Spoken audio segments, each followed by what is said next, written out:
കേന്ദ്രം അവഗണിച്ച 700 കോടി. അത് ഓരോ പ്രവാസി മലയാളിയുടെയും വിയർപ്പിന്റെ വില. ശക്തമായ പ്രതികരണവുമായി പ്രമുഖ ഗൾഫ് വ്യവസായി യഹിയ തളങ്കര സോഷ്യൽ മീഡിയയിൽ. ഗൾഫ് രാജ്യങ്ങളുടെ ഉന്നമനത്തിന് വേണ്ടി പ്രവർത്തിച്ചവരാണ് മലയാളികൾ. അവർക്കൊരു പ്രയാസം വന്നപ്പോൾ അവർ സഹായവുമായി എത്തി. അത് തടയാൻ കേന്ദ്രത്തിന് എന്തവകാശമാണെന്നാണ് യഹിയ തളങ്കര സോഷ്യൽ മീഡിയയിൽ ചോദിക്കുന്നത്. UAE നിർമ്മിതിക്കായി പ്രവാസികൾ ഒഴുക്കിയ വിയർപ്പ് തുള്ളികൾ മരുഭൂമി അതിന്റെ ദാഹം തീർക്കുകയായിരുന്നില്ല, അത് പാഴായി ഒഴുക്കുകയുമായിരുന്നില്ല. മറിച്ച് കരുണയും കനിവുള്ളവരുമായ ഭരണാധികാരികൾ ആ വിയർപ്പ് തുള്ളികൾ അവരുടെ മനസ്സിന്റെ തളികയിൽ ശേഖരിച്ചു വെക്കുകയായിരുന്നു. ഒരവസരം കിട്ടിയാൽ ആ വിയർപ്പ് തുള്ളികളിൽ അല്പമെങ്കിലും കനകം ചേർത്ത് അവർക്ക് തിരിച്ചു കൊടുക്കണമെന്ന ആഗ്രഹത്തിൽ.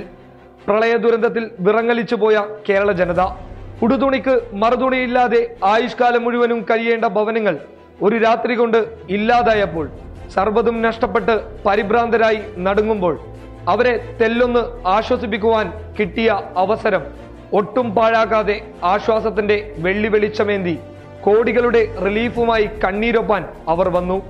UAE ഭരണാധികാരികൾ നമ്മുടെ വിയർപ്പിന്റെ വജ്രകണികകൾ സ്വർണത്തളികയിൽ വെച്ച് നമ്മുടെ നേരെ കൈനീട്ടി അവർ വന്നു. അത് സ്വീകരിക്കാൻ നമ്മൾ നിയമത്തിന്റെ നൂലാമാലകൾ തീർത്ത് അഭിമാനവും അഹങ്കാരവും കൊണ്ട് അന്ധത ബാധിച്ച് ഇത്ര കണ്ട് തർക്കിക്കേണ്ടതുണ്ടായിരുന്നോ?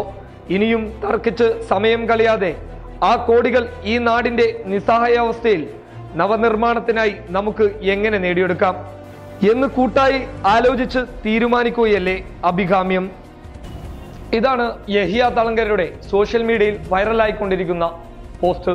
തീർച്ചയായും കൃത്യമായ പ്രതികരണവുമായാണ് പ്രമുഖ ഗൾഫ് വ്യവസായി യഹിയ തളങ്കര എത്തിയിരിക്കുന്നത്. ഇതിനോടകം തന്നെ വലിയ രീതിയിലാണ് ഈ പോസ്റ്റിനെ വിലയിരുത്തപ്പെട്ടത്. News desk public Kerala.